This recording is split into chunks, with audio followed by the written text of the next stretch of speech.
साद रिजवी साहब के साथ जो मेरी वहाँ पर गुफ्तगू हुई, जो मेरा उनके साथ सवाल व जवाब का सिलसिला था, वो किसी एडिटिंग के बग़ैर वैसे ही ये जुमे वाले दिन हमने उनसे नशिस्त की थी, वो मैं आपके सामने पेश करता हूँ। आप ख़ुद उनकी गुफ्तगू सुने और जज कर लें।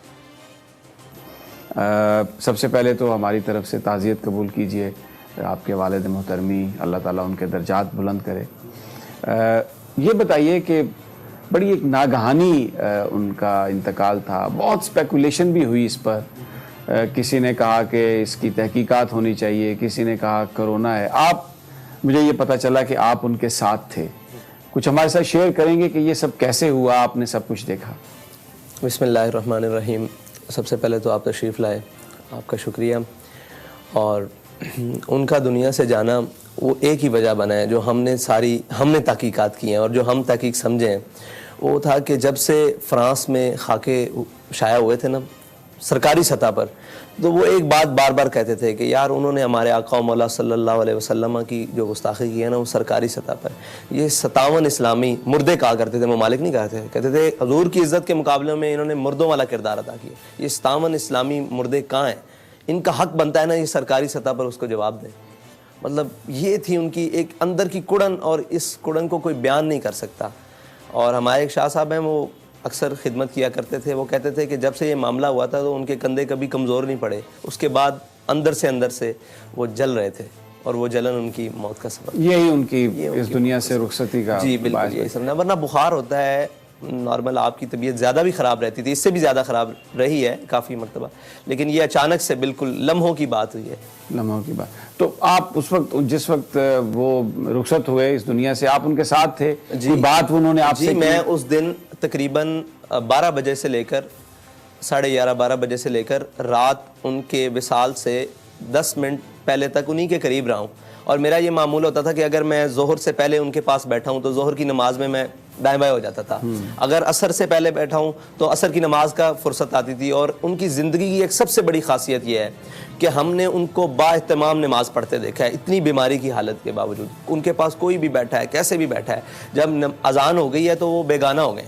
उन्होंने कहा नमाज़ पढ़ो, नमाज़ पढ़ो। मैं उस दिन करीब बैठा था कि मुझे वज़ू कराओ, नमाज़ पढ़ के आओ, बस इतना वक्फा होता था। और उस दिन मतलब उन्हीं का एक तसर्रुफ था कि मैं हर नमाज के बाद वापस आके उनके पास बैठ जाता था, फिर नए सिरे से बात शुरू हो जाती, फिर नए सिरे। और ये जितनी जहतें मुलाकात, जितनी नमाज़ों का वक्त, तकरीबन 4 नमाज़ें उसमें आयशा समेत, इन सब नमाज़ों के वक्फे के दौरान एक अलग-अलग ज़िंदगी के पहलुओं पर और अलग-अलग मामलात के ऊपर गुफ्तगू हुई, जो इंशाअल्लाह बड़ी। ज़्यादा फोकस किस पे था उनका? उनकी एक ही बात पर फोकस था, और वो बात इतनी वज़नी है कि कहते थे कि यार हम हर एक से वफा का तकाजा करते हैं। हम चाहते हैं कि मुझसे मेरी औलाद वफ़ादार हो जाए, मैं चाहता हूँ मतलब हमारे घर वाले वफ़ादार हो जाएं, हम जिसके साथ हों वो हमारे साथ मुखलिस हो जाए। तो क्या हमने कभी सोचा है कि जिनके साथ हमने इखलास करना है हम उनके साथ पूरा कर रहे हैं? अगर हम उनके साथ वफ़ा के तकाजे और इखलास के तकाजे पूरे कर दें, ये कायनात सारी आपके साथ वफ़ादार हो जाएगी। और फिर लोहो कलम भी क्या चीज़ें हैं, सारे आपके साथ वफ़ादार हो जाए। उनके बारे में बहुत ज़्यादा प्रोपेगेंडा भी किया गया। कहा गया कि जनाब, किसी ने कहा कि ये जो फैज़ाबाद धरना था एजेंसी के कहने पे दिया, कोई कहते थे कि जी बड़ा माल आया। मैं यहाँ पर आया हूँ अभी, ये मैंने देखा है आपकी ये जो मस्जिद है, फिर जो घर है 3 कमरों का फ्लैट। तो ये बयान फरमाइए कि वो खुद इस बात पर अफसोस का इजहार करते होंगे। आपसे कभी उन्होंने इस पर बात की कि ये जो लोग बातें करते हैं क्यों करते हैं, इनकी क्या वजह है? ऐसी बात है कि उनके सामने भी आकर एक शख्स ने कह दिया कि जनाब हमें ना लोग ताने देते हैं कि आपने पैसे लिए हैं धरने के। तो कहते थे यार एक मेरी बात सुनो, हमने जैसा धरना दिया है ऐसा किसी ने धरना दिया है? हम बेसरो सामानी के आलम में जाके फैज़ाबाद बैठ गए, ठीक है जी, शापर के साथ बारिश रोकते रहे, बल्कि बगैर शापर के भी बारिश बर्दाश्त करते रहे, शल भी बर्दाश्त किए। वहाँ कह रहे थे वो बात अगली करते थे, वो डिफेंसिव कभी भी नहीं खेलते थे, वो अटैकिंग पोजीशन में हमेशा रहे। उन्होंने इतनी खूबसूरत बात की कि वो भी राज़ी हो गया। कहने लगे धरना भी हमने दिया, पैसे भी हमने लिए, इस्तीफा भी हमने ले लिया, तो हमसे बड़ा कौन हो सकता है कि हम पैसे भी ले आए और साथ इस्तीफा भी ले आए और सारों को शिकस्त भी दे दी और इस बात पर भी पैरा बिठा दिया कि अगर इस तरफ आइंदा कोई गया तो हम उसके घरों में भी घुसेंगे और हम उसके नजरियात को भी तोड़ देंगे और हम उसके बुत बने हुए बुत को भी तोड़ देंगे, उसकी सियासत को भी खैराबाद रुखसत होने के लिए मजबूर कर देंगे इस रियासत से, तो हमसे बड़ा कौन है। हाँ, वो मतलब ये तो बातें सारी सरसरी हैं, वो इन चीज़ों से बेगाना थे। अच्छा, उनकी जो गुफ्तगू है, भले वो ज़बान पंजाबी इस्तेमाल करते थे, हालांकि एक लैंग्वेज है, लेकिन अनफॉर्चुनेटली पंजाबी वाहिद कौम है जो पंजाबी को ओन नहीं करती, बाकी तमाम कौमें अपनी ज़बान को ओन करती हैं। लेकिन वो गुफ्तगू में इकबाल के शेर पढ़ते थे, शिराजी के, हाफिज़ के शेर पढ़ते थे। बहुत ही एक ऐसी गुफ्तगू थी, अगर आप उसको गौर करें तो एक इन डेप्थ जो मैसेज था वो दहला देता था।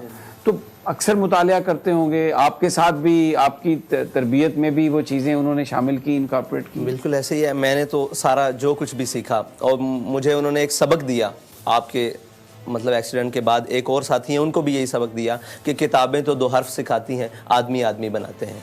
तो हम हमारे अंदर जो भी आदमियत है, जो भी हमारे अंदर कोई वस्फ है किसी भी चीज़ का, वो उन्हीं का दिया हुआ है, उन्हीं का सिखलाया हुआ है। और उनके अंदर एक खासियत थी कि वो अपनी हर चीज़ को जो उनके साथ मुंसलिक थी बमांगे दोहल ऑन करते थे।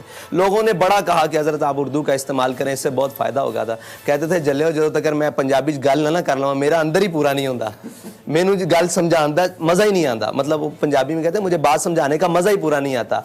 तो वो जो भी उनके साथ मुंसलिक चीज़ थी ना उन्होंने अपना लिबास बदला, ना उन्होंने अपनी वज़ाकता बदली। आप देखते हैं उनकी ज़िंदगी देखें, वो मुल्क से बाहर गए एक दफ़ा शाम के दौरे पर और बताते थे आके कि यहाँ से मैं गया, मेरे साथ काफ़ी सारे उलमा थे, उन्होंने वहाँ जाके चुगे पहन लिए और जनाब वो कुबाएँ पहन ली और वहाँ पगड़ियों के रंग बदल लिए और कह रहे मैंने वही धोती, ये धोती उन्हीं की है, ये धोती और वाइट सूट और ऊपर दस्तार और यही पहन लिया और यही पहन के सारा काम था। तो अपनी जो चीज़ थी ना, तहजीब और तमद्दुन जो उनके अंदर कूट के भरा हुआ था, उसको बड़ी खुले दिल से ऑन करते थे। जो हमारी तहजीबी बातें थी, रिवायात की बातें थी, उन्हें खुले दौर थे, इसीलिए वो पंजाबी में ज़्यादा गुफ्तगू करते थे और उसको ऑन करते थे कि लोग समझते हैं कि अजड होता है जो पंजाबी बोलता है और ये वो, बल्कि उन्होंने पंजाबी में अंग्रेज़ी वालों को मजबूर कर दिया कि वो आपकी पंजाबी में तर्जुमे ट्रांसलेट करके अंग्रेज़ी में गुफ्तगू सुने।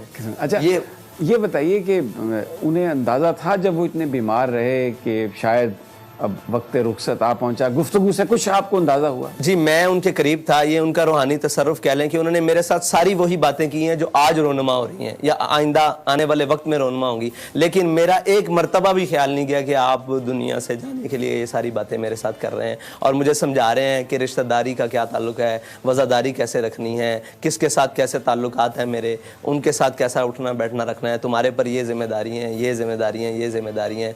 इस मतलब तारीख के हवाले से सारी गुफ्तगू उन्होंने मेरे साथ की, लेकिन मेरा एक वक्त के लिए भी ख्याल, एक लम्हे के लिए भी नहीं गया कि ये मेरे साथ ये ऐसी बातें क्यों कर रहे हैं।